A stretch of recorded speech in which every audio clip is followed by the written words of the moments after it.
Hello प्यारे बच्चों, कैसे हैं आप सभी। मैं आशा करता हूं कि आप सभी बहुत अच्छे होंगे और बहुत अच्छे से पढ़ रहे होंगे। प्यारे बच्चों, फटाफट से आप सभी लाइव आ जाइए। हम लोग लाइव आ चुके हैं और करेंगे क्लास। प्यारे बच्चों, भारतीय दर्शन को आज हम लोग खत्म करेंगे। ठीक है, आज हमें पता चल जाना चाहिए भाई, भारतीय दर्शन जो है वो खत्म हो जाएंगे। ठीक है, तो भारतीय दर्शन में वेद मैंने बताया, वेदांग मैंने बताया, उपनिषद पुराण सारा चीज बताया। और अब लोग हम लोग चल रहे हैं बौद्ध दर्शन पर। भाई बहुत मजा आने वाला है। हेलो सर, हेलो सर, ये अच्छा है। हाँ, चलो। Hello sir, good morning, good evening, good evening, good evening, good evening, good afternoon भाई, गुड इवनिंग जो कह रहे हैं, गुड इवनिंग, गुड आफ्टरनून। मेरे बच्चों फटाफट से आ जाइए। आ जाओ फटाफट से, बता दो क्या हमारी आवाज़ आप सभी के पास आ रही है। क्या हम आप सभी को दिखाई पड़ रहे हैं, बताओ हाँ या नहीं। क्या हमारी आवाज़ आप सभी के पास आ रही है। हेलो सर जी, गुड इवनिंग, गुड इवनिंग भाई। नवीन साहू, गुड इवनिंग। कितनी बार तुम मैसेज करोगे एक ही बात को। मैं समझ गया। बता दो क्या हमारी आवाज़ आ रही है। मज़े में हो तुम लोग, बढ़िया से पढ़ रहे हो तुम लोग, पढ़ने में कोई कठिनाई वगैरह तो नहीं आ रहा ना। चलो, कोई कठिनाई नहीं आना चाहिए। और चलिए स्टार्ट करते हैं क्लास को हम अपनी। और यहाँ से पिछले क्लास में जो भी मैंने पढ़ाया था, क्या आपको याद है या नहीं है। वेद वगैरह उसके दर्शन याद है कि नहीं याद है। भाई वेदांग के दर्शन याद है कि नहीं याद है, शिक्षा का मतलब क्या होता है, ये सारी बातें तो याद होना चाहिए बच्चे। और नहीं भी याद है तो कोई बात नहीं, थोड़ी थोड़ी सी अब पढ़ते हुए चलेंगे, बस समझना है हमें। ठीक है ना। चलिए तो हेलो प्यारे बच्चों, कैसे हैं आप सभी। मैं आशा करता हूं कि आप सभी बहुत अच्छे होंगे और बहुत अच्छे से पढ़ रहे होंगे। प्यारे बच्चों, मैं सीत सर आप सभी का स्वागत करता हूं तनु क्लासेस के ऐप पर। और आप सभी को पता है कि हम लोग बीए की क्लास में हिस्ट्री पढ़ रहे हैं और हिस्ट्री मेजर वालों के लिए तीसरा यूनिट पढ़ रहे हैं। प्यारे बच्चों, हमारा तीसरा यूनिट ही हिस्ट्री का बहुत बड़ा है जिसको हम लोग पढ़ेंगे। और बच्चे, हम लोग बात कर रहे हैं भारतीय दर्शन की। भारतीय दर्शन में आज हम लोग भारतीय दर्शन को खत्म कर लेंगे। साथ ही साथ आज हम लोग बौद्ध दर्शन और जैन दर्शन छोटा सा टॉपिक पढ़ना है, जिसमें हम लोग महात्मा बुद्ध को भी सम्मिलित कर लेंगे और महावीर स्वामी को भी सम्मिलित कर लेंगे। ठीक है, उनके बारे में कुछ कुछ जानते हुए चलना है। तो चलिए प्यारे बच्चों, हम स्टार्ट करते हैं क्लास को। और पहले ही हमारे पास आ गया बौद्ध दर्शन। क्या आ गया बच्चों, बौद्ध दर्शन। चलो पहले एक काम करते हैं, महात्मा बुद्ध के बारे में जान लेते हैं, तब मजा आएगा हम लोग को। ठीक है ना, महात्मा बुद्ध के बारे में। ठीक है बच्चे, आ जाओ। देखो आप लोग क्या क्या आता है प्यारे बच्चों, महात्मा बुद्ध के बारे में बताओ तो। क्या महात्मा बुद्ध या गौतम बुद्ध के बारे में कुछ आता है आपको, जल्दी बता दो। क्या आप सभी को कुछ आता है महात्मा बुद्ध के बारे में। चलिए, नहीं आता कोई बात नहीं, आता है तो कोई दिक्कत नहीं है, फिर भी कोई दिक्कत नहीं है। और आता है तो बताना हमें, ठीक है। और नहीं आता तो कोई बात ही नहीं है। देखो पहली बात आपसे पूछेगा भाई, महात्मा बुद्ध का जन्म कब हुआ था, याद रखना है तुम्हें। महात्मा बुद्ध की अगर जन्म की बात करें प्यारे बच्चों, तो 563 ईसापुर में, 563 ईसापुर में लुम्बिनी, लुम्बिनी नामक गांव में प्यारे बच्चों, जो नेपाल में है, यहाँ पर इनका जन्म हुआ था। समझ गए ना प्यारे बच्चों। आपको मैं बता दूं कि इनकी माता श्री का नाम था प्यारे बच्चों पिताश्री। पिता का नाम क्या था, पिता का नाम था बुआ, मतलब महात्मा बुद्ध के जो पिता के नाम थे वो थे, मतलब क्या नाम था पिता का। भाई इनका पिता का नाम था सिद्धार्थ, नहीं वर्धमान, नहीं वर्धमान में सुद्योधन, सुद्योधन नाम था प्यारे बच्चों, सुद्योधन नाम था इनके पिता का। और जो शाक्य कुल के नेता थे, किस कौन से, शाक्य कुल के, शाक्य कुल के प्यारे बच्चों नेता थे, याद रखना। ठीक है, इनकी माता का नाम महामाया, माता थी प्यारे बच्चों, महामाया थी माता, माता महामाया, महामाया देवी, माया देवी कहा जाता है, महामाया देवी। और इनके जो मृत्यु है ना इनकी माता की, वो इनके जन्म के 6 दिन, सातवें दिन हो गया था, सातवें दिन प्यारे बच्चों इनकी मृत्यु हो गई थी। मतलब उनका जन्म होने के बाद, किनके जन्म होने के बाद, महात्मा बुद्ध के जन्म होने के बाद प्यारे बच्चों इनकी भाई मृत्यु हो गया था। ठीक है, हाँ देखो बच्चा सब बता रहा है। इनकी पत्नी का नाम है, पत्नी का नाम है प्यारे बच्चों, पत्नी का नाम क्या है बुआ, यशोधरा नाम है, यशोधरा, यशोधरा नाम है प्यारे बच्चों। जबकि पुत्र का क्या नाम है, पुत्र का नाम भी आपको पता होगा बुआ, पुत्र का नाम है इनके राहुल। क्या नाम है बच्चों, राहुल, याद रखना तुम। ठीक है, चलो। अब सबसे बड़ी बात समस्या आता है भाई, इतना तो बात हम लोग सबको जानता है और हम भी जानते हैं और आपको भी बता दिए बच्चे। अब समझना है कि भाई इसकी कहानी समझना है। आखिर ये राजा था भाई, महात्मा बुद्ध तो राजा थे, शाक्य कुल के राजा थे और बनने वाले राजकुमार थे। लेकिन प्यारे बच्चों, आपको एक कहानी शायद नहीं पता होगा या पता होगा। जब इनका जन्म हुआ था ना प्यारे बच्चों, तब एक ना औसीत, औसीत नामक ऋषि ने औसीत, औसीत नामक ऋषि ने प्यारे बच्चों, असीत कहते हैं ना, असीत नामक ऋषि ने इन्हें, इनके ज्योतिष को देखा था और इन्हें कहा था कि अगर 4 चीज देख लेगा तो उस समय क्या हो जाएंगे प्यारे बच्चों, ये हो जाएंगे भाई सन्यासी हो जाएगा, या मतलब दुनिया के मोह माया को छोड़ देगा। तो इसके लिए इनके जो मतलब इनके जो प्यारे बच्चों पिता थे उन्होंने पूरे महल को इस प्रकार से बनाया था कि इनको कोई भी समस्या ही ना हो। लेकिन कहा जाता है नियति में जो लिखा है वो तो होगा ही होगा। तो प्यारे बच्चों इनको, और मैं बता दूं कि ये बचपन से ही चिंतनशील व्यक्ति थे। ये पीपल के वृक्ष के सामने अक्सर बैठा करते थे। चार वस्तु मतलब चार चीज देखना है। कितना चीज? चार चीज देखना है। और वो कौन कौन है? पहला है बूढ़ा व्यक्ति। इन्होंने बूढ़ा व्यक्ति देख भी लिया था, आप सभी को पता होना चाहिए प्यारे बच्चों। हाँ, बीमार व्यक्ति, बूढ़ा के बाद कौन सा? बीमार व्यक्ति। फिर एगो प्यारे बच्चों एक सब को देखना था। सब जो है ना, सब को देखना था। सब मरा हुआ व्यक्ति, मृत व्यक्ति बता देते, मृत व्यक्ति। और एक प्यारे बच्चों था सन्यासी। कौन था? सन्यासी। और प्यारे बच्चों चारों चीज इन्होंने देख लिया था। आप कहोगे सर जब पूरे महल ही ऐसे बनाए गए थे कि ये ना निकल पाए तो कैसे निकल गए? बच्चे आप सभी को पता होना चाहिए कि एक बार ऐसा हुआ इनके महल में कि जहाँ नहीं मतलब कोई समारोह वगैरह हो लगता है तो राजा को बुलाया जाता है। लेकिन इनके पिताश्री नहीं उपस्थित थे तो इनको बुलाया गया। तो ये गए तो किनके साथ गए थे? इनके सारथी, यानी पूछा था प्रश्न बच्चे, इनके सारथी कौन थे? इनके सारथी थे चन्ना नामक सारथी था। चन्ना नामक सारथी था, चिन्ना भी कहा जाता है। और जबकि इनके घोड़ा का नाम था कंथक। घोड़ा का नाम था वो कंथक नाम था प्यारे बच्चों, कंथक। इन दोनों के साथ प्यारे बच्चों यह अपनी जीवन स्टार्ट किया और इन दोनों के साथ गया था। भाई चन्ना जो है ना इनके सारथी हैं और इनको पता था जब ये पहला प्रश्न पूछा था इन्होंने कि ये बूढ़ा व्यक्ति क्यों ऐसा दिख रहा है, तभी ये चन्ना को पता चल गया आज स्वाहा होने वाला है। और ऐसा ही हुआ प्यारे बच्चों, समझ गया ना। और ऐसा ही क्या हुआ कि उन्होंने अपने जीवन को त्यागने का फैसला किया बच्चे, समझ गए। उन्होंने कितना वर्ष में? तो 29 वर्ष में अपने गृह त्याग दिया था। कितना वर्ष में? 29 वर्ष में प्यारे बच्चों गृह त्याग दिया था, याद रखना है। और गृह त्यागने के बाद 6 वर्ष की घोर तपस्या के बाद, कितना वर्ष? 6 वर्ष की घोर तपस्या के बाद उन्हें ज्ञान की प्राप्ति हुई थी 35 वर्ष में। कितना वर्ष प्यारे बच्चों? ज्ञान कब मिला था? ज्ञान प्राप्ति हुई थी हुआ 35 वर्ष में। कहाँ हुआ था ये भी बात रखना प्यारे बच्चों। तो वो हुआ था वो कहाँ पर? बोधगया में प्यारे बच्चों। और बोधगया में किस वृक्ष के किनारे? पीपल वृक्ष के किनारे। किस वृक्ष है प्यारे बच्चों? पीपल वृक्ष के किनारे इन्हें ज्ञान की प्राप्ति हुई थी। आपको याद रखना है प्यारे बच्चों, समझ गए ना। और यह भी याद रखना है कि इन्होंने पहला जो अपना उपदेश है प्यारे बच्चों वो सारनाथ में दिया था। सर्वाधिक उपदेश इन्होंने श्रावस्ती में दिया था। इनके पहले गुरु अलार कलाम था, समझे ना, अलाम कलाम। उसके बाद मतलब अलार कलाम पहले गुरु था, याद रखना ये सारी बातें। तो ये कुछ जानकारी है महात्मा बुद्ध के बारे में। और पता है तुम्हें महात्मा बुद्ध की जो मृत्यु है वो 80 वर्ष की उम्र में प्यारे बच्चों, 80 वर्ष की उम्र में 483 ईसा पूर्व में हो जाता है। मृत्यु 483 ईसा पूर्व में 80 वर्ष की उम्र में हो जाता है। और कहा जाता है कि सुजाता नामक एक महिला थी जिन्होंने इन्हें खीर खिलाया था और उस खीर के कारण इन्हें रोग हो गया था जिस कारण यह मर गए थे। हाँ, पहला उपदेश देख रहे हो ना, इट्स गर्ल बता रही है पहला उपदेश सारनाथ में। यही बात देखो, इतना जानकारी अगर तुम्हारे पास रहेगा ना तो भाई कोई दिक्कत ही नहीं होगी, तब तो मजा आ जाएगा। अब चलो, अब हम जानते हैं प्यारे बच्चों इनके उपदेश। यानी प्यारे बच्चों इतनी बात तो जान गए, यही है महात्मा बुद्ध प्यारे बच्चों।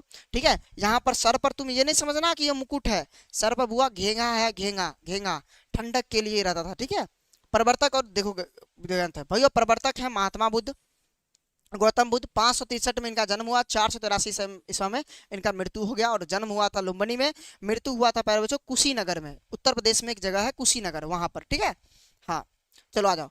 त्रिपिटक प्यारे बच्चों, त्रिपिटक आपको बता 3 पिटक है। सूत पिटक था, विनय पिटक था और अभिधम पिटक था। कहा जाता है त्रिपिटक होता क्या है? तो महात्मा बुद्ध के मृत्यु के बाद उनके संबंधित जितने भी उपदेश थे, जितने भी सिद्धांत था, जो भी लोग था, मतलब जो भी समान उमान था, सबको 3 पिटक में आराम से संयोजित कर दिया गया, लिख दिया गया प्यारे बच्चों।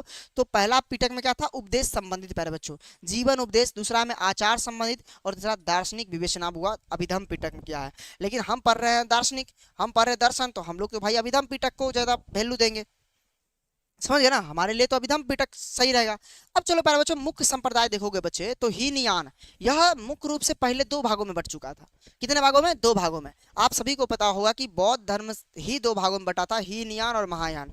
फिर आगे चलकर फिर एक और भाग में बट गया और 3 भाग हो गए, हीनयान, महायान और प्यारे बच्चों हीनयान और महायान और वर्ज्ययान हो गया, समझ गया। यानी कि हीनयान जो व्यष्टि यानी व्यक्तिगत मोक्ष पर बल देता था, और महायान मतलब सभी प्राणियों की मुक्ति पर बल। आप सभी को पता होगा कि हीनयान वह व्यक्ति था जो महात्मा बुद्ध के ही सिद्धांत पर चल रहे थे।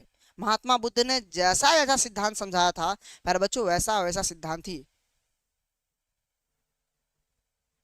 मेरे यहाँ हुआ था सर, कुशीनगर में। वाह, तुम कुशीनगर को, चलो अच्छी बात है, समझ गए ना। और फिर हीनयान से व्यवहासिक और सत्रांतिक शाखाएं बनी थी, यानी कि हीनयान आगे टूटकर दो और भागों में बट गया, और महायान से एगोचार और मतलब माध्यमिक शाखाएं निकला था प्यारे बच्चों, ये भी आगे चलकर टूट गया, यानी कि इनके प्रमुख समुदाय ये थे। अब बौद्ध धर्म के मूल दर्शन क्या है भाई? बौद्ध धर्म के मूल दर्शन है कि हर घटना या हर वस्तु का कोई ना कोई कारण होता है, यानी कि प्रतीतीय समुत्पाद। यानी प्यारे बच्चों आपको याद रखना है, संसार जो है ना मतलब क्षणिक है, क्षणिक। हर एक घटना की भाई, हर एक घटना या वस्तु का कोई ना कोई कारण होता है। चाहे देखो कभी गए तुम, टकरा गया, तुम्हारा पैर टकरा गए या कुछ भी हुए, तुम उस बात पर सोचना क्या यह बात भी कोई कारण से हुआ है? बिल्कुल। तो तुम्हें पता चलेगा ओ हम नीचे देख के नहीं चल रहे थे, तुम्हें पता चला हम सही से नहीं चल रहे थे, तुम्हें पता चलेगा हमारा ध्यान इधर नहीं था। भाई कोई ना कोई कारण था, और संसार में कुछ भी स्वतः नहीं होता, सब कारण कार्य के नियम से बना हुआ है, करण कारण नियम से, यानी कि कोई ना कोई कारण से ही दूसरा काम होता है। हाँ बच्चे, हम ये नहीं बता रहे हैं कि इन्हीं सिद्धांत को मानना है। भाई बौद्ध धर्म कहता है कि कोई भी काम भाई स्वतः नहीं होता संसार में प्यारे बच्चों, उसमें कारण और कारण कर्म का प्यारे बच्चों एक क्या होती है, कंसेप्ट लगती है, समझ गए ना। याद रखना बच्चे। अभी यही आधार है क्षणिकवाद। कौन सा बात? क्षणिकवाद, यानी कि अनात्मवाद और प्यारे बच्चों कर्म सिद्धांत। ये कर्म सिद्धांत है प्यारे बच्चों, ये क्षणिकवाद का सिद्धांत है, मैंने बताया ना क्षणिकवाद। यानी क्षणिकवाद का सिद्धांत किससे संबंधित है? बौद्ध धर्म से संबंधित है। इसका मतलब है कि हर एक वस्तु एक क्षण के लिए कोई घटना घटती है तो उसका कारण ना कारण होता है। बोलो हाँ या नहीं? तुम कहोगे जी सर। हाँ क्लास शुरू हो चुकी है? अरे भाई हो चुकी है। चलिए आगे बढ़ते हैं। आ जाओ बच्चे, चार आर्य सत्य ये तो आप जानते ही हैं प्यारे बच्चों। दुख, दुख समुदाय, दुख निरोध और दुख निरोध गामिनी प्रतिपदा। प्यारे बच्चों इसे हम हिंदी में जानते हैं तो बुआ संसार दुखमय है। इसका मतलब क्या है? संसार दुखमय है। दुख का कारण तृष्णा है, तृष्णा मतलब इच्छा। दुख को हम दूर कर सकते हैं, दुख को दूर करने के लिए अष्टांगिक मार्ग है। यानी प्यारे बच्चों देखो, दुख जो है ना इसका मतलब है संसार दुखमय है, यानी जीवन दुखमय है। जन्म मृत्यु रोग वियोग अप्राप्ति सब सुख दुख एकदम सब दुख है प्यारे बच्चों, सब दुख है। यानी कि संसार ये जो हमारा दिख रहा है ये क्या है? दुखमय है प्यारे बच्चों। और दुख समुदाय यानी कि दुख का कारण क्या है? अविद्या है, तृष्णा है, कर्म है। याद रखना, अविद्या है, तृष्णा और कर्म है। सबसे बड़ा जो कारण है ना वो तृष्णा है, और तृष्णा का मतलब तुम पूछोगे, तृष्णा का मतलब होता है इच्छा। क्या होता है बच्चे? इच्छा होता है। और दुख निरोध यानी कि दुख का अंत संभव है। ये मत समझो कि दुख हमारे पास है तो दुख का अंत नहीं है, दुख का अंतर है प्यारे बच्चों, समझे ना। दुख का अंत संभव है लेकिन दुख निरोध गामिनी प्रतिपदा यानी दुख से मुक्ति का उपाय है अष्टांगिक मार्ग। यानी कि ये बौद्ध धर्म का 8 मार्ग है। किस धर्म का बच्चों? बौद्ध धर्म का 8 मार्ग जो है ना, 8 मार्ग जो है ना पर बच्चों अष्टांगिक मार्ग कहलाता है। और ये कौन कौन सा मार्ग है देखो यहाँ से ध्यान सुनो। सम्यक, सम्यक दृष्टि यानी सही ज्ञान प्यारे बच्चों याद रखना, सही देखना है। बोलो है या नहीं? महात्मा बुद्ध कहते हैं अगर आप सही देख रहे हैं, आपका ज्ञान सही है, आप सही से देख रहे हो ना प्यारे बच्चों, तो आपको गलत कुछ भी नहीं लगेगा। सम्यक संकल्प यानी सही विचार और निश्चय रखना। सम्यक वाचन यानी सत्य और मधुर वचन बोलना। सम्यक कर्म यानी संकल्प सत्य अहिंसा और करुणा के आधार पर हमेशा भाई हमारा जो कर्म है ना उसको प्यारे बच्चों सही रखना। याद है? यानी कि प्यारे बच्चों आजीवन सम्यक, सम्यक व्यायाम, सम्यक स्मृति, आपको मैंने आठों काटों समझाया था, बताओ याद है ना? ऐसे याद करना, सम्यक दृष्टि, सम्यक वाणी, सम्यक संकल्प, सॉरी सम्यक दृष्टि, सम्यक वाणी, सम्यक कर्म और सम्यक भाई प्यारे बच्चों सम्यक कर्म, सम्यक संकल्प। ये 4 याद इधर याद रखना और फिर 4 इधर याद रखना। सम्यक आजीवन, सम्यक व्यायाम, सम्यक समाधि और एक कौन रह गया, सम्यक स्मृति। देखो चार चार करके याद करना, आठों याद हो जाएगा, बहुत अच्छी बात है प्यारे बच्चों। और सम्यक दृष्टि मतलब होता है, सम्यक दृष्टि मतलब सही देखना, सम्यक मतलब सही होता है, समझ ना। और सम्यक संकल्प मतलब सही विचार और निश्चय। सम्यक वाचा मतलब सत्य और मधुर वचन बोलना। और सम्यक कर्म मतलब हमेशा सही कर्म करना, सत्य और अहिंसा पर चलना, किसी का हिंसा नहीं करना। सर इस टाइम पे क्लास क्यों लेते हैं, क्यों नहीं ले, बताओ। आ जाओ देखो, सम्यक आजीवन यानी उचित उचित जीविका, यानी कि जीविका मतलब जीवन जीना बच्चे होता है, समझ गए ना। और सम्यक देखो, सम्यक व्यायाम यानी सतत प्रयास करना आत्म अनुशासन के साथ प्यारे बच्चों। और सम्यक स्मृति यानी सही चेतना और जागरूकता रखना, मतलब सजगता रखना। और सम्यक समाधि मतलब एकाग्रचित या ध्यान रखना प्यारे बच्चों। इस इनसे मन शुद्ध होता है और निर्वाण की प्राप्ति होता है। बौद्ध धर्म में बुआ निर्वाण की प्राप्ति मतलब होता है मोक्ष की प्राप्ति। बौद्ध धर्म में निर्वाण की प्राप्ति मतलब मोक्ष की प्राप्ति होता है, ये बात आपको याद रखनी है। तुमसे पूछेगा कि बौद्ध धर्म में प्यारे बच्चों निर्माण मतलब निर्वाण निर्वाण है, निर्वाण निर्वाण प्राप्ति मतलब क्या होता है, मोक्ष की प्राप्ति। और महात्मा बुद्ध हमेशा कहते थे हमें मोक्ष की प्राप्ति पर आगे बढ़ना है। अब आ जाओ प्यारे बच्चों, बौद्ध धर्म के कुछ सिद्धांत है। क्या प्यारे बच्चों, बौद्ध धर्म के कुछ सिद्धांत है, जिस सिद्धांत पर तुम्हें गौर करना चाहिए, उन्हें समझना चाहिए, समझे ना। इसीलिए बोल रहे हैं कि इस टाइम पे क्लास क्यों लेते हैं भाई, समय है, हमेशा क्लास चलते रहता है भाई। जो बौद्ध धर्म के मुख्य सिद्धांत, भाई पहला सिद्धांत है जगत की सत्ता, यानी ब्रह्म जगत और मानसिक जगत दोनों की सत्ता है, पर सभी अनित्य है, क्षण भरू है, भंगूर है। यानी प्यारे बच्चों, चाहे वो जगत हो, प्रकृति हो, चाहे मानव हो, वो क्षण भर के लिए है, क्षण भर। कौन आदमी कब चल जाएगा किसी को पता नहीं होता। अक्सर आदमी के मुंह से सुनते होंगे प्यारे बच्चों आप, कि कौन आदमी कितना देर जिंदा है, खरा खरा मर जाएगा, किसी को पता नहीं है। और यही बात बौद्ध धर्म की है बुआ, क्षणिकवाद का सिद्धांत। अनात्मवाद यानी कि आत्मा परमात्मा ऐसी कोई संस्था नहीं है। भाई प्यारे बच्चों, बौद्ध धर्म एक ऐसा संस्था है जो आत्मा परमात्मा को नहीं मानता है, मतलब आत्मा को भी नहीं मानता और भगवान को भी नहीं मानता। परमात्मा मतलब वही ना। क्षणिकवाद यानी सब वस्तुएं क्षणिक और परिवर्तनशील है। पर बच्चों, कौन कब परिवर्तनशील हो जाएगा और कौन कब नहीं रहेगा रहेगा, इस बात की कोई जानकारी नहीं है प्यारे बच्चों, समझ गए। मनुष्य यानी पंच पंच स्कंधों का सगात है, रूप वेदना संज्ञा संस्कार विज्ञान, ये पांचों बात से मिली हुई है प्यारे बच्चों। कर्मवाद, मनुष्य का भविष्य उसके कर्मों पर देता है। आ जाओ, ये सिद्धांत तो सब देता है बच्चे, इंपोर्टेंट सिद्धांत है। मनुष्य का भविष्य उसके कर्मों पर आधारित है, यानी कि निर्माण जीवन का परम लक्ष्य है, दुखों का अंत होना, समझ गए ना। याद रखना बच्चे, जीवन का परम परम लक्ष्य होता है। और बच्चे, हीनयान, हीनयान मतलब इंद्रिय भोग से विमुख होकर दुख का अंत करना। या महायान यानी शून्य परमार्थ सत्य का प्यारे बच्चों अनुभव ही नहीं, ही निर्माण है। यानी हीनयान कहता है प्यारे बच्चों कि हम महात्मा बुद्ध जो करके गए थे, अपने इंद्रियों पर बस में कर लिए थे, वो करेंगे हम लोग, समझे ना।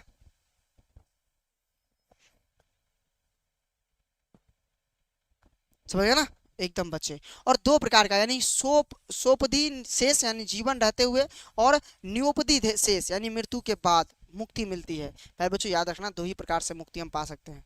आ जाओ, त्रिरत्न आप जानते हो, बुद्धम शरणम गच्छामि, धन्नम शरणम गच्छामि और संगम शरणम गच्छामि। आधार क्या है, सील है प्यारे बच्चों, नैतिकता, और समाधि यानी कि ज्ञान है, ध्यान है, और प्रज्ञा मतलब ज्ञान है। ये तीनों आधार है प्यारे बच्चों त्रिरत्न का। त्रिरत्न कौन कौन है भाई, बुद्धम शरणम गच्छामि, धम्मम शरणम गच्छामि और शरणम संगम गच्छामि, तीन है। और तीनों का आधार क्या है, नैतिकता है प्यारे बच्चों, सील, समाधि यानी कि ध्यान, और प्रज्ञा मतलब ज्ञान। ये तीनों क्या है, उनके आधार है, आधार किनके, बौद्ध धर्म के। किनके प्यारे बच्चों, बौद्ध धर्म के, समझ गए ना। आ जाओ, अब तुम कहोगे इसमें पांच सील, पांच सील प्यारे बच्चों गृहस्थ से लेकर भिक्षु दोनों के लिए बच्चे, यानी स्त्री पुरुष दोनों के लिए। अहिंसा मतलब हिंसा कभी नहीं करना प्यारे बच्चों। असत्य यानी कि चोरी नहीं करना। सत्य भाषण सत्य बोलना। ब्रह्मचर्य यानी अपने इंद्रियों को बस में रखना, अपने इंद्रियों पर काबू पाना, अपने इंद्रियों पर काबू पाना। देख रहे हो ना आप, अब आपको लग रहा होगा भाई, अब आपको लग रहा होगा नहीं हमारे दार्शनिक कितने अच्छे हैं, नशा ना करना भाई। अहिंसा, असत्य, सत्य बोलना, ब्रह्मचर्य, और एक धन संग्रह है भाई, धन संग्रह, अपरिग्रह है भाई प्यारे बच्चों, अपरिग्रह है। यहाँ अपरिग्रह कर लेना, अपरिग्रह यानी धन संग्रह नहीं करना, धन संग्रह नहीं करना, याद रखना बच्चे ये बातें, ठीक है। तो ये बात है सर, थोड़ा क्लास फास्ट कीजिए। बच्चे बहुत फास्ट है, इस क्लास में थोड़ी समझने वाली बात है, इसीलिए थोड़ा धीरे धीरे आप समझते हुए चलिए बच्चे। बहुत फास्ट है बच्चे, बहुत फास्ट है, आप टेंशन ना लो इसकी बात है, ठीक है। चलो मध्यम मार्ग आप देख लीजिए। बुद्ध ने कहा था न तो आध्यात्मिक यानी तपस्या कर्मकांड, और नहीं प्यारे बच्चों इंद्रिय भोग, यानी कि सच्चा मार्ग इन दोनों के बीच में है, मध्यम प्रतिपदा। पता है तुम्हें एक बार हुआ क्या, वही खीर वाला बात, यानी कि महात्मा बुद्ध तपस्या पर तपस्या कर रहे थे, पूरा सूख गए थे तपस्या करने पर पीपल के वृक्ष के नीचे। लेकिन सुजाता नामक महिला ने, पर बच्चों सुजाता नामक महिला ने इन्हें क्या दिया था, मध्यम मार्ग का सिद्धांत दिया था। कहा कि बउआ मध्यम मार्ग का सिद्धांत दिया था। क्या कहा था, कहा यह था कि आप खीर खा लीजिए, अगर नहीं खाइएगा तो आप जीवित ही नहीं रहिएगा, और जब जीवित नहीं रहिएगा तो क्या आप मोक्ष की प्राप्ति कर पाइएगा, फिर मोक्ष की प्राप्ति कोई जरूरत ही नहीं है। यही सबसे बड़ी बात है। कब से चालू होता है सर क्लास, वो चांदनी कुमारी बोले थे ना 4 बजे से होता है, क्या मैंने नहीं बताया तुम्हें, कितना बार बताया तुम्हें 4 बजे स्टार्ट होता है। आ जाओ जैन धर्म, अब अगर हुआ महावीर स्वामी, जल्दी बताओ क्या तुम्हें मजा आ रहा है, कोई दिक्कत नहीं ना, चलिए कोई दिक्कत नहीं हो रहा होगा भाई, बता दो कोई दिक्कत कोई समस्या, क्लास वगैरह बहुत अच्छे से चल रहे हैं, चलिए क्लास चल रहे हैं और मज़े में तुम लोग भी हो और मज़े में हम भी है। Major political science, MIC, history, MDC, Hindi, SSC, creative writing, BSc, Swachh Bharat, सब चलेगा नवीन साहू, सब क्लास चलेंगे सब, और सब चल भी रहे हैं आपके, समझ गए ना, हाँ याद रखना बच्चे। चलो चले आगे बढ़े।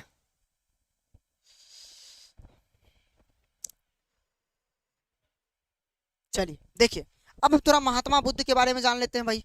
महावीर स्वामी के बारे में तो जान लिए, लेकिन हम महात्मा बुद्ध के बारे में भी जान लेते थोड़ा सा, तब ना मजा आएगा जी। महावीर स्वामी, सॉरी महात्मा बुद्ध के बारे में जान लिए, महावीर स्वामी के बारे में जान लेते हैं। महावीर स्वामी, सबसे पहली बात आपको बता दूं मैं कि इनका महावीर स्वामी क्यों नाम है, क्योंकि प्यारे बच्चों बचपन में इन्होंने एक सांप को, भयंकर सांप को वो मार के फेंक दिया था, समझे ना, अकेले उठा के फेंक दिया वो, इसीलिए इसका नाम महावीर है, पहली बात। दूसरी बात प्यारे बच्चों, इनका जो जन्म है, जन्म 2 डेट है, या तो 599 कहा जाता है प्यारे बच्चों ईसा पूर्व, या आपको डेट देगा 540 ईसा पूर्व, हम लोग मानेंगे 540 ईसा पूर्व प्यारे बच्चों। कहाँ हुआ था प्यारे बच्चों इसका जन्म, कुंडल ग्राम में, कुंडल ग्राम में प्यारे बच्चों, वैशाली के कुंडल ग्राम में इनका जन्म हुआ था प्यारे बच्चों, याद रखना है। इनके पिता का नाम है बुआ सिद्धार्थ, पिता का नाम हुआ, पिता का नाम है सिद्धार्थ, याद रखना बच्चे। और सिद्धार्थ, और माता क्या नाम है, माता का नाम है प्यारे बच्चों त्रिशिला, त्रिशिला नाम है प्यारे बच्चों, त्रिशिला नाम है, माता का नाम है, याद रखना, ठीक है। पिता का नाम सिद्धार्थ, माता का नाम त्रिशिला। इनके पत्नी का नाम है, इनके पत्नी का नाम है प्यारे बच्चों, याद रखना यशोदा, यशोधा दा, ऐसे लिखना है, यशोधरा नाम था उसका, ठीक है बच्चे, याद रखना बच्चे, ठीक है। इनकी एक बेटी थी, बेटी पुत्री, पुत्री कह सकते हो, और पुत्री का नाम था प्रियजना, अनोज्या, अनोज्या प्रियजना, प्रियदर्शना, प्रियदर्शिना नाम था प्यारे बच्चों, अनोज्या प्रियदर्शिना, याद है तुम्हें, सब लिख रहे हो प्यारे बच्चों, हाँ चलो याद रखना बच्चे, इतनी बात मैं बता देता हूँ एक्स्ट्रा, समझे ना। जन्म 599 ईसा पूर्व कह दो या 540 ईसा पूर्व दे दो, कुंडल क्रम में यहाँ जन्म हुआ था। पिता सिद्धार्थ थे, माता त्रिशिला थी, और पत्नी यशोदा, और पुत्री अनुज्या प्रियदर्शना। पर बच्चों इन्होंने, इनको जो ज्ञान की प्राप्ति हुई थी ना, इनको ज्ञान की प्राप्ति पर बच्चों इन्होंने गृह त्याग यानी घर कब त्याग किया था, घर त्याग किया था 30 वर्ष में।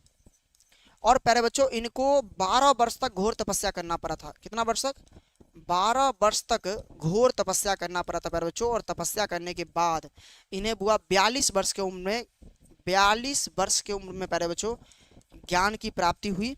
और आपको पता होना चाहिए जब इनकी ज्ञान की प्राप्ति हुई थी तो इन्हें जीन कहा गया था, जीन, क्या कहा गया था, जीन, यानी जीन प्यारे बच्चों जीन कहा गया था,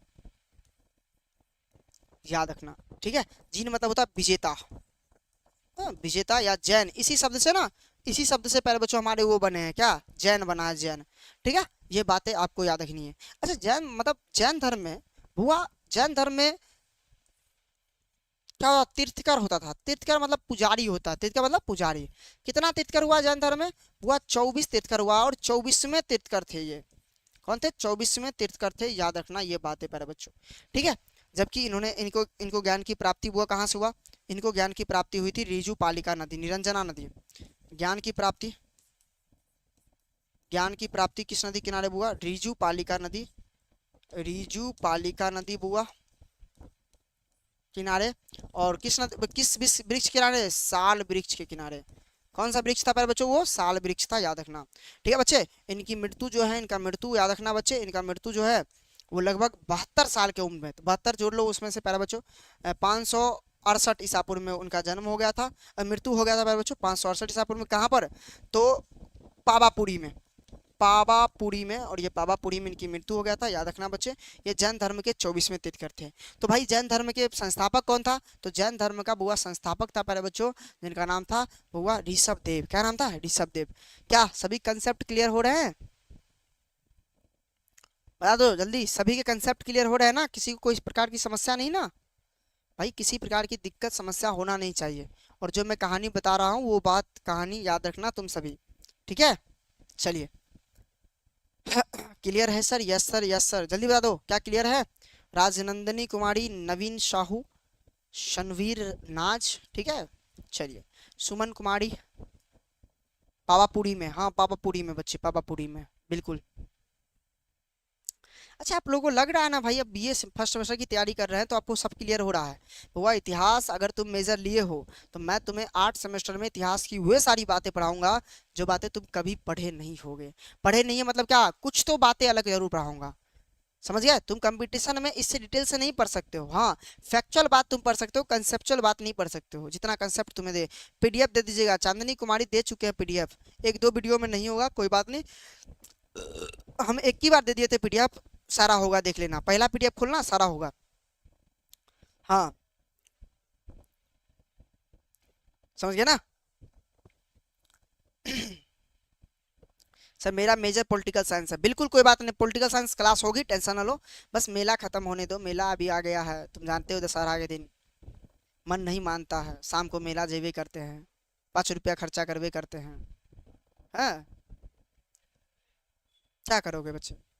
5 रुपया खर्चा करना बनता भी है भाई, 5 रुपया खर्चा नहीं करेंगे तो फिर दिक्कत हो जाएगा ना। जाते हैं एक एक नहीं, अरे क्या बोले, अरे मेरे मन में आज समोसा बोल देते, फिर समोसा तुम लोग बोलोगे 5 रुपया में नहीं मिलता है। ओ आइसक्रीम खा के आ जाते हैं, चलो ये तो 5 रुपया मिलता है ना भाई। जाते हैं आइसक्रीम एक छोटा सा लेते हैं, वो छोटा नहीं आता इतना बड़ा, 5 रुपया में डब्बा वाला। हाँ और वो कहता है कि आइसक्रीम वाला चम्मच लीजिए सर। अरे ना रे चम्मच ना लेंगे, सीधे उठाते हैं और डाल देते हैं, वाह मजा आ जाता है। उसको कहते हैं आइसक्रीम खाना। अरे वेस्ट बंगाल, वेस्ट चंपारण आइए। हाँ हाँ सर आपको लास्ट दिन 5 रुपया देना पड़ेगा। हाँ देंगे भाई, 5 रुपया देंगे, 5 5 रुपया सबको देंगे मेला देखने के लिए। और तुम भी जाना आइसक्रीम वाला कहना, आई इधर आओ। नहीं बच्चा उछाला जाता, अब बड़े रहेंगे तो कोई बात नहीं सर, इधर आइए थोड़ा सा एगो आइसक्रीम दीजिए। कहेगा ठीक है आइसक्रीम देते हैं। वो कहेगा चम्मच भी लीजिएगा, चम्मच। तो आप कहेगा ना ना चम्मच ना लेना है, सर बोले हैं वैसा ही खा जाने के लिए, तुम ऐसा ही खा जाना सीधे, ठीक है? और जो मज़ा आएगा ना वो हमें बताना कि हाँ सर ऐसा मज़ा हमें आया था। भाई अच्छे मज़ा आते हैं उसमें, बहुत अच्छा लगता है, इसलिए बता रहे हैं ना तुम्हें।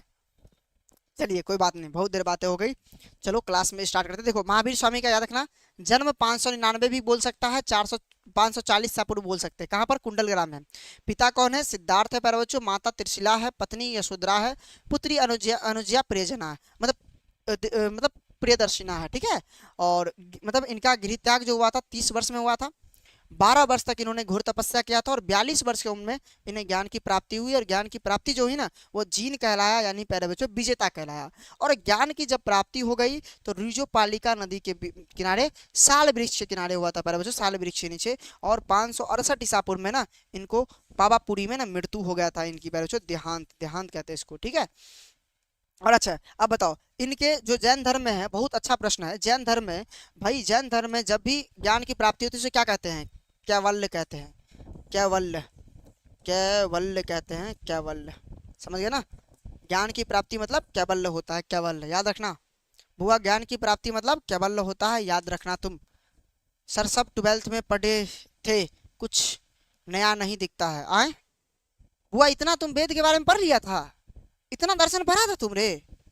मनीषा झा जी, भाई बता दो, एक बार बता दो फिर से। आ जाइए। पहले बच्चों हम बात करते हैं भाई जैन धर्म पर। जैन धर्म, ठीक है। आ जाओ।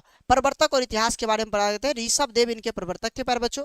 प्रथम तीर्थंकर थे जिनकी जिनका जो है ना मतलब जन्म 500 850 ईसा पूर्व में हुआ था। 23वें तीर्थंकर के बारे में याद रखना बच्चे, पार्श्वनाथ थे।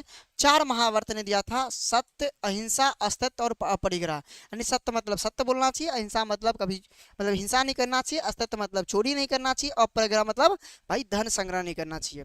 क्या आपको दिख रहा है यहाँ पर ब्रह्मचर्य नहीं है? तो बुआ 24वें तीर्थंकर यानी महावीर स्वामी ने इसमें 5वां ब्रह्मचर्य जोड़ा था। उनका जन्म 599 ईसा पूर्व में, मृत्यु 527 ईसा पूर्व में, वही 72 वर्ष मतलब इनकी उम्र में मृत्यु हो गया था, ठीक है।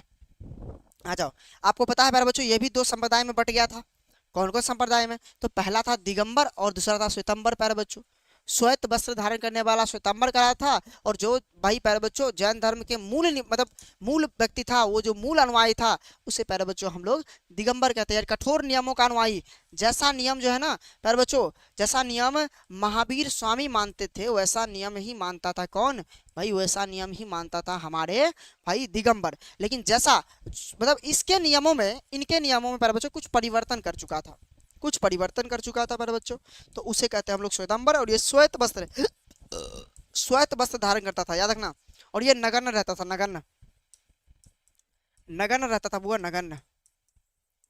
जो दिगंबर था वो नगन नगन मतलब समझते हो ना, एक ही कपड़ा नीचे में पहनना, ऊपर पूरा खाली रहना एकदम, समझ गया? सर मेरा क्लास क्यों नहीं चल रहा है बच्चे? आप मैसेज कर लीजिए, कॉलिंग टीम को फ़ोन कर दीजिए और उन्हें बता दीजिए हमारा क्लास नहीं चल रहा है। आपको मतलब आपका क्लास तुरंत मिल जाएगा, ठीक है। वेद नहीं सर, बौद्ध और जैन।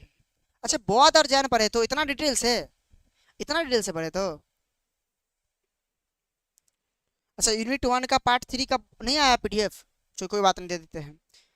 आ जाओ। जैन धर्म की प्रमुख विशेषता देखते हैं बुआ। जैन धर्म की अगर प्रमुख विशेषता देखे तो पहला ही विशेषता है बुआ अनिश्वरवादी। यानी प्यारे बच्चों जैन धर्म ईश्वर को नहीं मानता है। तो बता दो, क्या बौद्ध धर्म ईश्वर को मान रहा था?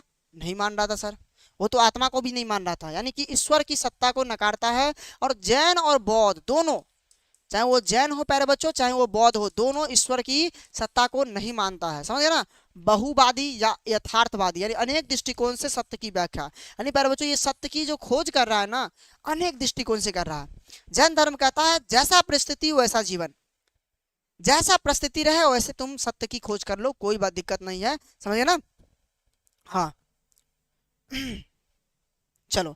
जीव जीव अजीव सिद्धांत, यानी समस्त जगत 2 द्रव्यों से द्रव्यों में विभक्त है। एक है जीव जिसमें आत्मा है, एक है अजीब यानी पुंदल, धर्म, अधर्म, आकाश, काल, ये सब अजीब है। यानी प्यारे बच्चों इन्होंने जो जैन धर्म है उन्होंने पूरे समस्त वस्तुओं को 2 भागों में विभाजित किया है। एक भाग में विभाजित किया है जीव, एक में किया है अजीब। जीव मत सॉरी अजीब, हाँ ठीक है। जीव मतलब जिसमें आत्मा है प्यारे बच्चों, अजीब मतलब पुंदल या धर्म या अधर्म या आकाश या काल जो भी है प्यारे बच्चों, ये सारा अजीब कहलाएगा। क्या कहलाएगा? अजीब कहलाएगा, याद रखना है तुम्हें। बोलो हाँ या नहीं? तुम कहोगे जी सर। मैं बीआरबीयू यूनिवर्सिटी से हूँ। हाँ ठीक है, हो तो क्या। अच्छा परम लक्ष्य, यानी परम लक्ष्य मतलब क्या? परम लक्ष्य कैवल्य, यानी कि मोक्ष की प्राप्ति करना बच्चे, अर्थात आत्मा की शुद्धि। और इन्हीं को ज्ञान की प्राप्ति भी कहते हैं। सही बात है, ज्ञान की प्राप्ति मतलब मोक्ष की प्राप्ति, दुनिया के मोह माया से दूर हो जाना। अरे दुनिया के मोह माया दूर हो जाना यानी मृत्यु नहीं, मृत्यु नहीं बच्चे, मृत्यु नहीं। ये सारे सिद्धांत हैं इनके, यानी सिद्धांत है बच्चों प्रमाणिक ज्ञान पर बल देना, यानी यथार्थ ज्ञान को महत्व देना। जो प्रमाण के साथ जो ज्ञान मिलते हैं उसी ज्ञान को महत्व देता है कौन? हमारे प्यारे बच्चों महात्मा बुद्ध, समझे ना। सर मेरा एमडीसी में हिंदी और एसी में भी हिंदी है, हो गया है, कोई प्रॉब्लम तो नहीं ना? अरे कोई प्रॉब्लम नहीं नवीन, कोई प्रॉब्लम नहीं, दोनों पढ़ सकते हो, कोई दिक्कत नहीं है। सयाद दाद यानी सत्य सापेक्ष है, किसी भी वस्तु विचार को अनेक मतलब दृष्टियों से देख सकते हैं। भाई कोई भी वस्तु को 2 दृष्टि से देखा जाता है मुख्य रूप से, लेकिन महात्मा बुद्ध कहते हैं कि अनेक दृष्टि से देख सकते हो। तुम कहोगे सर वो कौन सा 2 दृष्टि से देखना है? एक नकारात्मक दृष्टि, एक सकारात्मक। किसी भी चीज को, जैसे देखो सड़क पर कोई लड़की चल रही है, उसके बारे में तुम अच्छा भी सोच सकते हो, उसके बारे में तुम गलत भी सोच सकते हो। दोनों सोच आपके माइंड में आ सकता है, या डिपेंड करता है आप कैसे आदमी है, कैसे व्यक्तित्व के आदमी है, समझ गए। हाँ लेकिन अगर आपके मन में गलत सोच आता है या सही सही सोच आता है, इससे कोई मतलब नहीं है। सोचना गलत कोई बड़ी बात नहीं है बच्चे, याद रखना, ठीक है। आ जाओ, नैतिकता व आचरण, यानी कि पंच महाव्रत व संयम पर बल दिया था। पंच महाव्रत में प्यारे बच्चों 5 महाव्रत था, कौन कौन प्यारे बच्चों? सत्य, अहिंसा, याद रखना, सत्य, अहिंसा, अपरिग्रह यानी कि धन संग्रह नहीं करना, अस्त्यत्व जिसको कहते हैं चोरी नहीं करना प्यारे बच्चों, और एगो क्या था, एगो था बुआ ब्रह्मचर्य। ब्रह्मचर्य तो भूले गए, ब्रह्मचर्य को महावीर स्वामी ने जोड़ा था। ये 5 महाव्रत थे। आगे बढ़े, आ जाओ प्यारे बच्चों, जैन धर्म के तत्व कौन कौन है? 7 तत्व माने जाते हैं बुआ। जीव, पदार्थ, गति यानी कि धर्म यानी गति का सहायक, और धर्म मतलब स्थिति का सहायक, आकाश, काल, ये सारा प्यारे बच्चों इनके तत्व है। क्या है? इनके तत्व है। और कहा जाता है कि जीवन बंधनों में पड़ता है, मतलब जीव बंधनों में पड़ता है, तप, संयम, ज्ञान से मुक्त होकर केवल यानी कि मोक्ष की प्राप्ति करता है। बच्चे देखो, उन सभी का कंसेप्ट ना अभी भी देखोगे ना तो तुम्हें अच्छा लगेगा। क्यों? क्योंकि उन्हीं सब का कंसेप्ट अभी भी हम लोग लेकर ढोते हैं, उन्हीं सब का कंसेप्ट अभी भी हम लोग लेकर चलते हैं। क्यों लेकर चलते हैं? क्योंकि उनका कंसेप्ट अभी हमारे पास लागू भी है और हमको उनको मानने भी, मतलब मानते भी हैं उनको लगभग, समझ गए ना। हाँ, यही होता है बच्चे। आ जाओ, ज्ञान मीमांसा, यानी प्यारे बच्चों जैन धर्म के 5 प्रकार के ज्ञान को मानता है। पहला मति ज्ञान, यानी इंद्रियों से जो प्राप्त होता है, यानी प्रत्यक्ष जो ज्ञान होता है। श्रुति ज्ञान, यानी प्रतीक या शब्द या शास्त्र से, यानी कि सुनकर जो ज्ञान हम प्राप्त करते हैं। अपधि ज्ञान, यानी देश काल से परे, यानी इंद्रियोतीत, मतलब जो हमारे देश के लिए है, जो हमारे काल के लिए है, हम जो अभी अभी जिस काल में है। मन पर्याप्त ज्ञान, यानी दूसरों के मन में विचारों को जगह जानना प्यारे बच्चों। और केवल यानी पूर्ण वह अंतिम ज्ञान जो होता है ना, वो प्यारे बच्चों ज्ञाता हुआ होता है। स्यादवाद सिद्धांत, यानी वस्तु सत्य को सापेक्ष दृष्टि से देखना, यानी प्यारे बच्चों आप सभी को पता है इन सभी सिद्धांत में हम लोग वस्तु को एकदम बढ़िया से देखते हैं, सापेक्ष तरीका से देखते हैं। देखो बच्चे, मैं फिर से बता रहा हूँ, थोड़ा फास्ट में पढ़ा रहा हूँ इसलिए क्योंकि इन्हें केवल समझते हुए चलना है, याद बिल्कुल नहीं करना। जितना कंसेप्ट है सिर्फ वो समझ लो, उसके आधे कंसेप्ट भी समझ में आ गया तो समझ लो तुम्हारे एग्जाम हो जाएगा, समझ गए। एकाएक इतना समझना बहुत दिक्कत वाली बात है। एक दृष्टि से सत्य और दूसरी दृष्टि से असत्य, सही बात है। अब बता मैं, किसी भी चीज को 2 दृष्टि से आप देख सकते हो, सत्य से भी देख सकते हो, असत्य से भी देख सकते हो। चलो, इनके त्रिरत्न है बच्चे, कौन कौन? सम्यक दर्शन, सम्यक ज्ञान और सम्यक चरित्र आचरण जिसको कहते हैं। सत्य में श्रद्धा रखना, शास्त्र सिद्धांतों का यथार्थ ज्ञान होता है, और आचरण में सम्यक, यानी सम्यक दर्शन, सम्यक ज्ञान और सम्यक आचरण होता है। बुद्धम सन्नम गच्छामि, सन्नम संगम गच्छामि और सन्नम, मतलब बुद्ध संग और था ना प्यारे बच्चों, वो किसका था? वो था प्यारे बच्चों महात्मा बुद्ध के। और दर्शन, ज्ञान और चरित्र किसका है? महावीर स्वामी के। इनके 5 महाव्रत हैं, आपको याद है या प्यारे बच्चों? सत्य यानी वाणी विचार व्यवहार में सत्ता लाना, अहिंसा वाणी विचार कर्म से किसी को कष्ट ना पहुंचाना, असत्य मतलब चोरी नहीं करना, अपरिग्रह लोभ यानी संपत्ति का त्याग कर देना, ब्रह्मचर्य मतलब इंद्रियां संभव यानी अपनी इंद्रियों पर संभव रखना, और करसाइयों का त्याग यानी क्रोध का त्याग करना, लोभ का त्याग करना, मोह अहंकार यानी क्रोध न रखना, लोभ न रखना, मोह न रखना, अहंकार न रखना, इन सारों में से कुछ भी नहीं रखना। सर मैं सभी क्लास 1.5 गुना पे चलाकर करती हूँ, देखती हूँ, कोई बात नहीं बच्चे, कोई दिक्कत नहीं। जैन धर्म के सार देख लो। देखो, अनिश्वरवादी है, ईश्वर के जगह की कर्ता नहीं मानता है। बहुवादी यानी सत्य को बहुदृष्टि से देखता है। नैतिकतावादी है, मोक्ष का मार्ग यानी त्रिरत्न से, महाव्रत से, कसायम के मतलब कसाईयों का त्याग करके प्यारे बच्चों। इस प्रकार से तो हमारा जो दर्शन वाली क्लास है ना, ये दर्शन वाली क्लास हमारी समाप्त हो चुकी है, और अब हम मिलेंगे अगली क्लास में। और प्यारे बच्चों अगली क्लास में हम लोग देखेंगे वसुधैव कुटुंबकम, और वसुधैव कुटुंबकम का सिद्धांत जब हम लोग देख लेंगे ना तो हमारा यह कंसेप्ट पूरा समाप्त हो जाएगा, और तीसरा यूनिट भी हम लोग समाप्ति की ओर चल जाएंगे। फिर हमारे पास दूसरा 2 यूनिट बचेगा, चौथा और 5वां छोटा छोटा यूनिट है, बहुत ही कम दिनों में खत्म हो जाएगा। सर मेरा देखो, माही कह रही है सर मेरा सर क्लास का नोटिफिकेशन नहीं आता। प्यारे बच्चों मैं आपको बता दूं कि क्लास के नोटिफिकेशन नहीं भी जाते हैं तो आप प्लीज 4 बजे आ जाया कीजिए। मैं बार बार बता रहा हूं, आपको 4 बजे डेली आ जाना है, 4 बजे, समझ गए ना। आपकी क्लास डेली चलेगी। अगर 4 से 4:10 तक क्लास नहीं चलती है तो आप समझ लो क्लास आज नहीं चलेगी, नोटिफिकेशन आपको मिल जाएगा। समझ गए बच्चे? हाँ चलिए, कोई दिक्कत नहीं ना, कोई समस्या, कोई दिक्कत नहीं ना बच्चे? चलिए, नहीं दिक्कत तो मिलते हैं अगले क्लास में। मस्त रहिएगा, व्यस्त रहिएगा, एकदम बढ़िया से पढ़िएगा मेरे दोस्त। बाय बाय, टेक केयर, जय हिंद। मेला जरूर घूमिएगा, घूमना कोई खराब बात नहीं है, आराम से घूमिए, मस्ती कीजिए, पूजा पाठ कीजिए बढ़िया से। और प्यारे बच्चों चलो बाय बाय, टेक केयर।